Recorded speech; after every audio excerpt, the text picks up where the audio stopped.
Alternativa Sonora.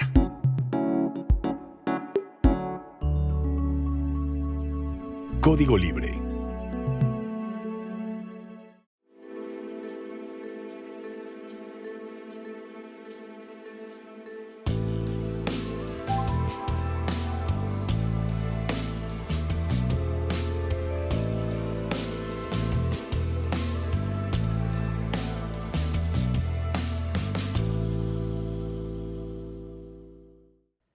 ¿Qué tal amigos de Código Libre? Gracias por acompañarnos en un episodio más de Resiliencia en Línea.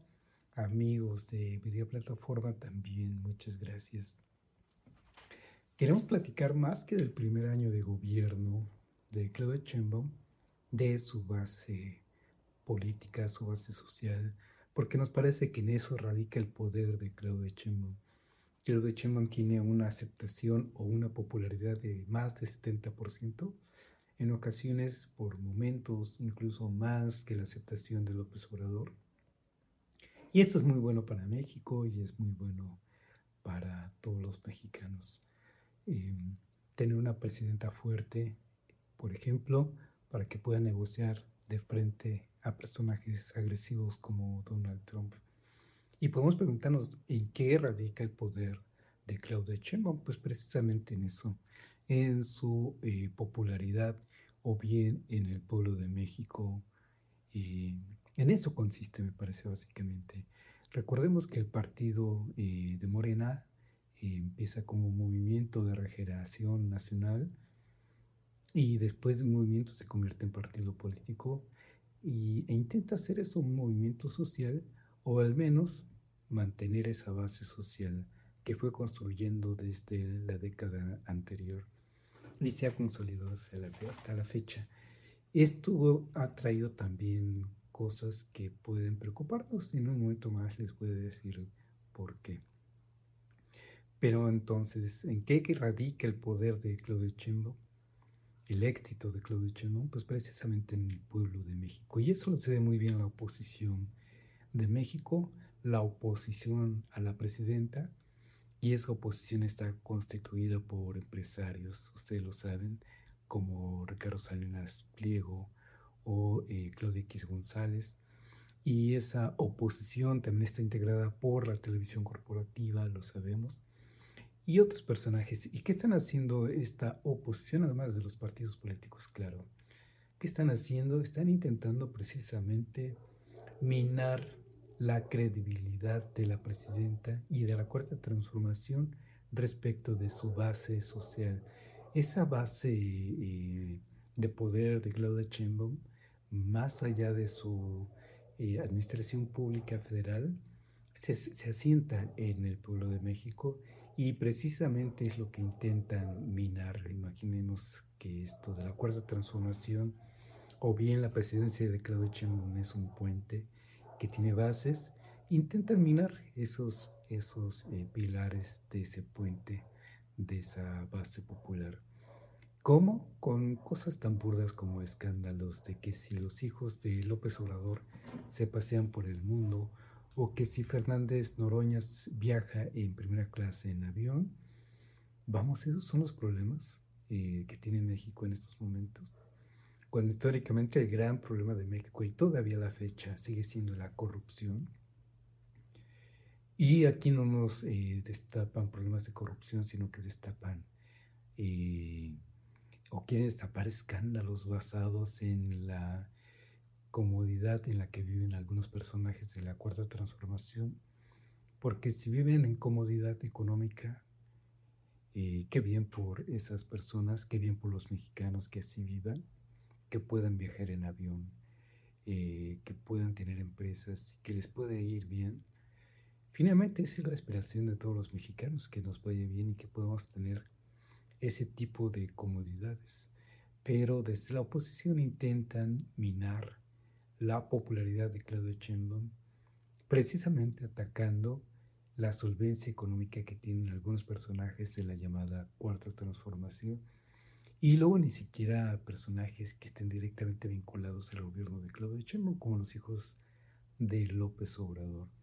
Y la verdad es que más bien están haciendo papel patético, como el mismo Alito Moreno, acusando a la llamada Cuarta Transformación de un gobierno, ¿cómo le llama? Una dictadura narcomilitar y terrorista, así le llamábamos, es un completo ridículo.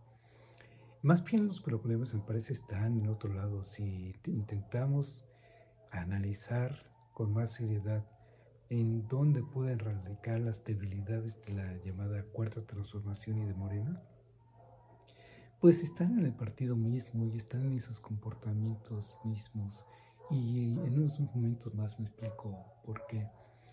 El gobierno de la presidenta, como sabemos, lo está haciendo bien y tiene personajes muy fuertes que le ayudan a gobernar. Dígase Marcelo Ebrard, que está negociando con Estados Unidos todo lo que se tenga que negociar día con día y lo está haciendo muy bien.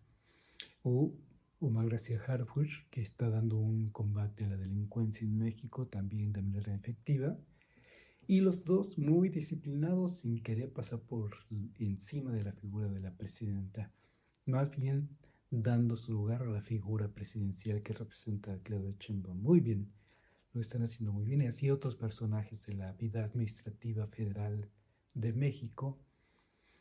Pero otra cosa es el partido político y otra cosa son los personajes. Ahí sí puede haber, o al menos es otro ambiente, es otro ámbito el que se tiene, el que se vive y el que podemos estar observando. Y es en la parte que nos gustaría concentrar el día de hoy en la reflexión que compartimos con ustedes.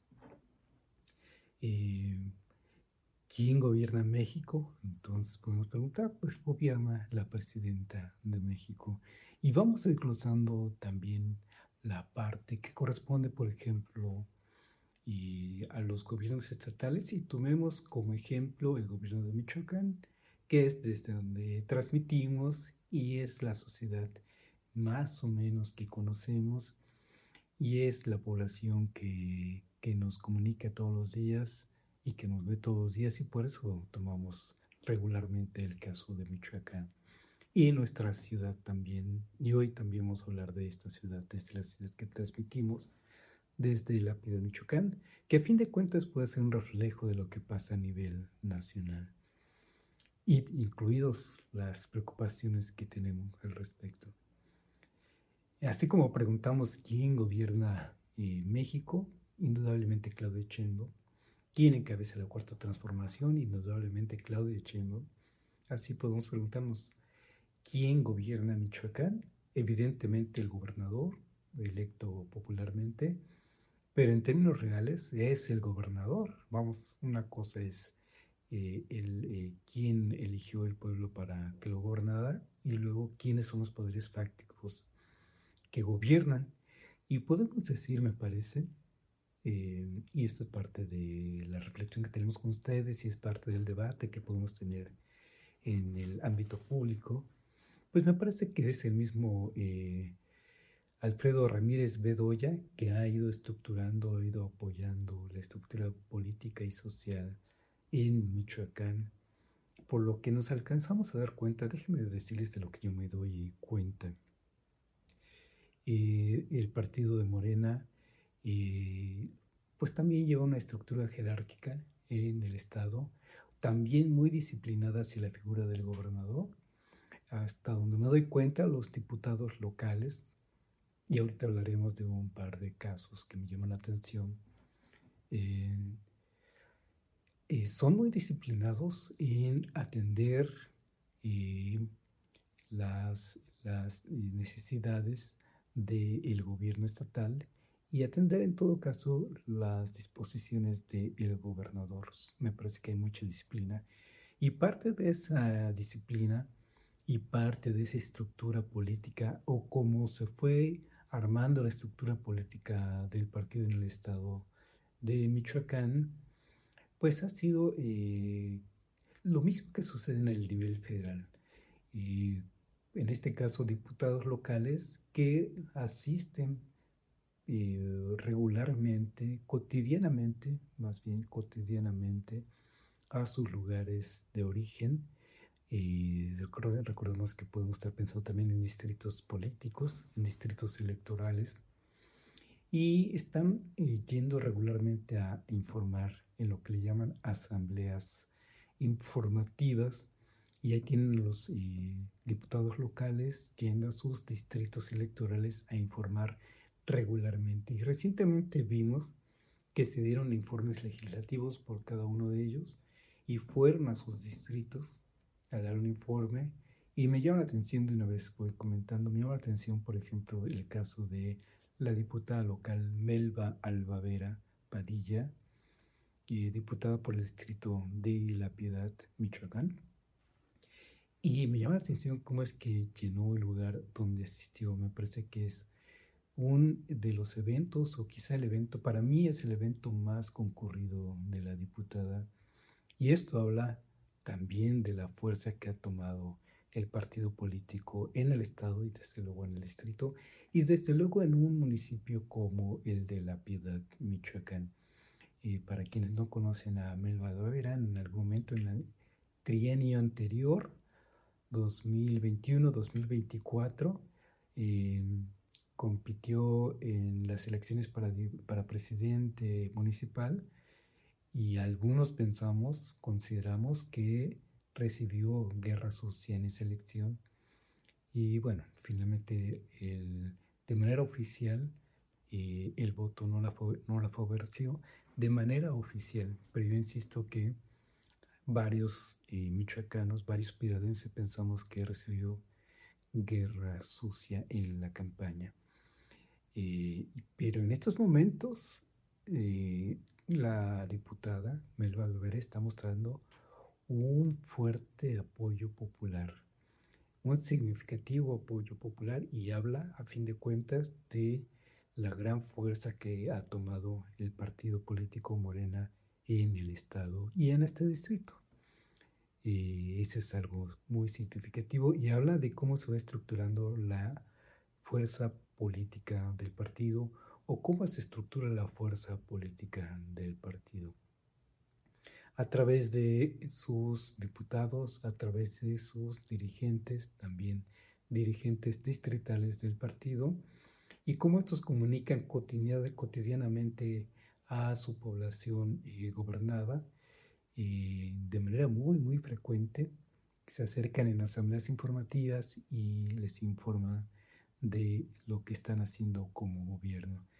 Y esa es la tarea constante que tiene el partido político, incluso a nivel federal. También esto se puede ver a nivel federal. Los senadores federales, los diputados federales también se acercan a sus comunidades a informar y acompañan a los personajes locales a sus informes o a sus asambleas para, por un lado, reforzar esa estructura política, y desde luego esto también nos beneficia políticamente. Y en esto hay una parte que nos preocupa, de quién gobierna Michoacán y cómo se va estructurando la estructura política, valga la redundancia, del partido. Hay una parte que realmente sí o al menos en lo personal, sí me preocupa. Tiene que ver con la elección pasada, en junio pasado, de nuevos jueces y magistrados en el estado. La verdad es que hubo personas, yo me incluyo al menos, que nos tomamos muy en serio la tarea de estar revisando los perfiles de por quiénes íbamos a votar, tanto como ministros, magistrados y jueces locales. En lo personal les puedo decir que hice mi lista, la compartimos entre los amigos, y también puedo decir que a nivel nacional hubo personas que se tomaron muy en serio este ejercicio y legítimamente fuimos a votar y a ejercer nuestro voto consciente. Y compartimos desde luego nuestras listas con amistades, o nuestras preferencias con amistades. Compartimos nuestras preocupaciones con esas amistades respecto de por quién íbamos a votar. Y me parece que fue un ejercicio como debería de hacerse todo el tiempo, para tener a fin de cuentas un voto razonado, un voto informado y ejercer ese voto informado. pero luego comentamos en otro episodio, hay indicios, al menos hay dudas razonadas, como dicen, de si no fue tan transparente este proceso. Lo comentamos en su momento y aquellos que participaron, aquellos jueces, magistrados en funciones que participaron en el proceso electoral, o aquellas personas que participaron en el proceso electoral para jueces y magistrados en el Estado, no pudieron saber a fin de cuentas cuántos votos recibieron de manera transparente porque sus votos no se contaron en esas casillas electorales, porque los votos, las urnas, se trasladaron a un distrito electoral y ahí fue el conteo, ya no fue tan transparente, ya no se enteraron de si, ya no pudieron contar, hacer el conteo, quedaban las sábanas, quedaban las actas, no pudieron contar muchos de ellos con un observador que diera fe precisamente de esa transparencia. Todo eso por un lado, ya lo comentamos en un programa anterior. Y otro problema que vemos, y es que las cosas tarde o temprano se saben, tenemos dudas, y digo dudas razonadas, de si otra persona que aparentemente ganó o que oficialmente ganó la elección para jueces y magistrados, tenemos esa duda de si realmente lo hicieron o no, porque no los conocimos, no los vimos en campaña, no los vimos en redes sociales. A diferencia de otros jueces, magistrados en funciones o de otros personajes que querían aspirar a ese puesto, que hicieron una gran labor de terreno, de información, de informar, de darse a conocer ante la población, y eso hay que reconocerlo, porque de eso se trataba ese ejercicio, de que la gente, de que la población, en este caso michoacana, conociera a sus futuros jueces, magistrados. Hicieron este gran esfuerzo con sus propios recursos y sin recursos económicos oficiales, sino con sus propios recursos personales, con los que pudieron tener. Tenemos la percepción de quienes ganaron por ese esfuerzo y aún así no ganaron. Y resulta que hay personajes que no conocimos en campaña y que ganaron. Y no solo eso, sino que salen a decir, eso sí, en sus redes ganamos. Pues la verdad es que a veces suena hasta en burla. ¿Y por qué la preocupación también? También la preocupación porque si nos metemos a las redes sociales que los mismos líderes locales comunican todos los días, pues no tienen el cuidado de las formas, al menos el cuidado de las formas. Y entonces vemos, no sé si dar nombres o no, pero tenemos casos en los que una diputada local tiene comidas con magistrados y jueces electos, comidas pues que tienen ese tinte político, y ahí están esos jueces y esos magistrados electos. No tendría por qué estar si tenemos un poder, se supone, autónomo, un poder judicial autónomo. No puede quedar manchada esa autonomía, no puede quedar en deuda esa autonomía respecto al poder político.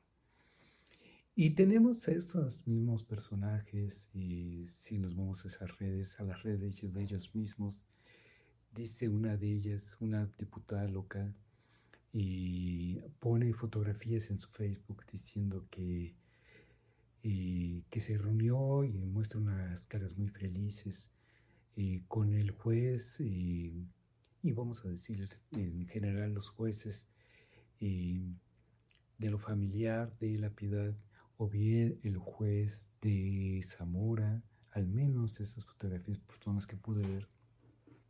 Y tengo los nombres, pero no voy a decirlos para no entrar en problemas con alucinaciones personales. Pero se toman las fotografías, esta diputada local hace un recorrido tal parece por este distrito electoral y se toma la fotografía diciendo, pues visité a estos jueces deseándoles suerte en su desempeño, en su nueva labor. Vamos, no hay por qué eh, eh, eh, meter dudas, sembrar dudas en este proceso electoral que se supone que es autónomo y hay personas que confiamos que era un proceso autónomo. No tiene por qué quedar manchada esa credibilidad de la autonomía del Poder Judicial, en este caso de Michoacán. Y por lo que veo hay personas que no se quedaron con las ganas, no se aguantaron las ganas de presumir, digámoslo así, a sus jueces y a sus magistrados promovidos desde el partido político. Eso sí nos preocupa, esta es una parte que sí nos tiene que preocupar. Y en este caso, pues a los michoacanos. Y bueno, podríamos entender por qué estas planteamientos públicos de estos personajes como esta diputada, pues porque lo que quieren mostrar es que tienen capacidad, quieren mostrar a su partido político que tienen capacidad de movilizar a personas. Pero lo que demuestran es, por un lado, eso que les comenté, y por otro lado, demuestran que en el partido grupos, hay grupos que no se llevan bien, el mismo partido de Morena, y están tratando de mostrar quiénes están con unos y quiénes están con otros. En fin, esa es la parte preocupante en esta, y por otro lado nos lleva precisamente, o lo platicamos precisamente para entender cómo es que preguntamos desde un inicio en qué se basa el poder de Claudia Sheinbaum, en qué se basa el poder de un gobernante, en la base social que van tejiendo, y parte de esa base social, por lo que vemos en Michoacán, tiene que ver, eh, pues en este caso de una manera preocupante, tiene que ver con ese vínculo que quedó entretejido entre el nuevo poder judicial de Michoacán y las fuerzas políticas de Michoacán. Y en adelante, pues al menos estos personajes públicos, políticos, del partido político, estos diputados, diputadas, se tienen que cuidar de las formas y, y no evidenciarse, no exhibirse a sí mismos como nosotros fuimos los operadores de que estos jueces y magistrados estén en funciones.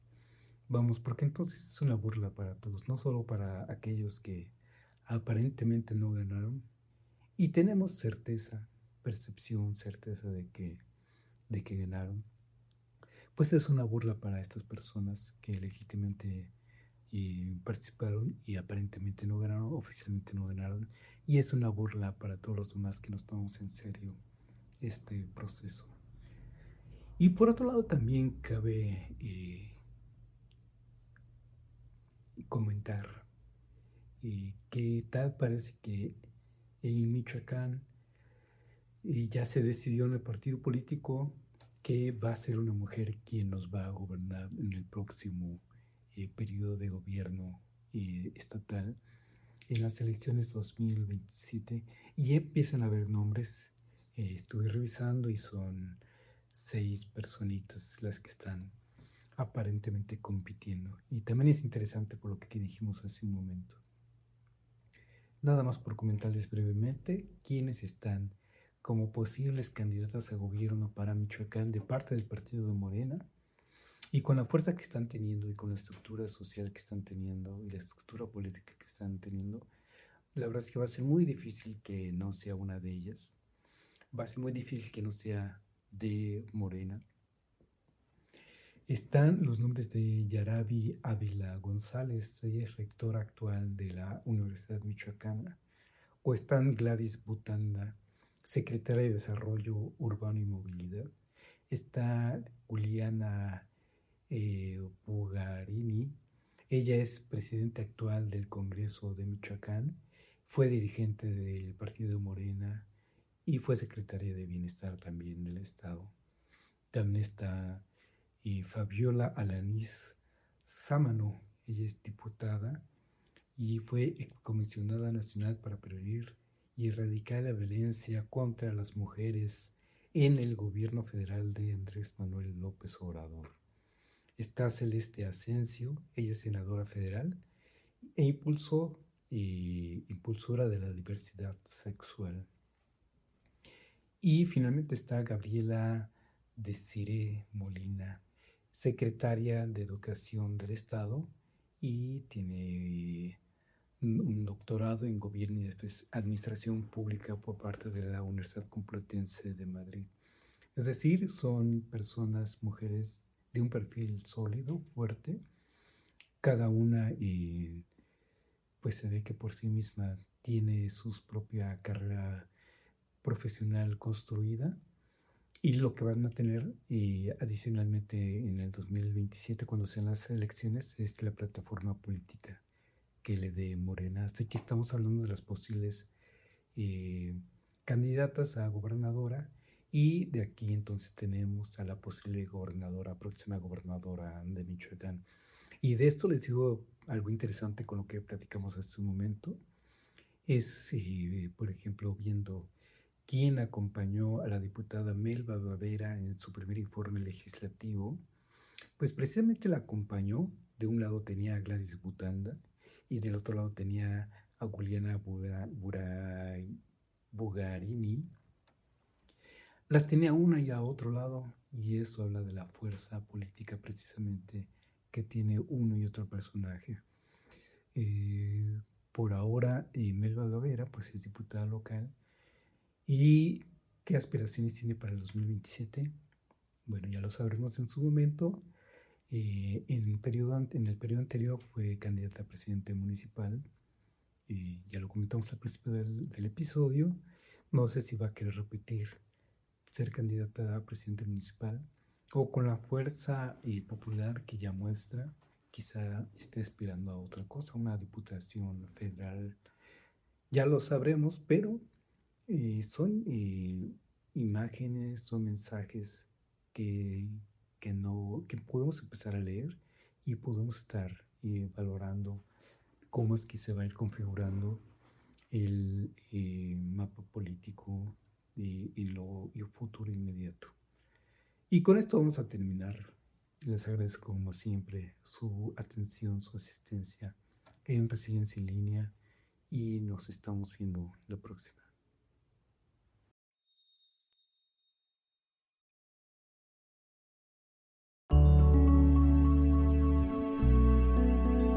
Código Libre.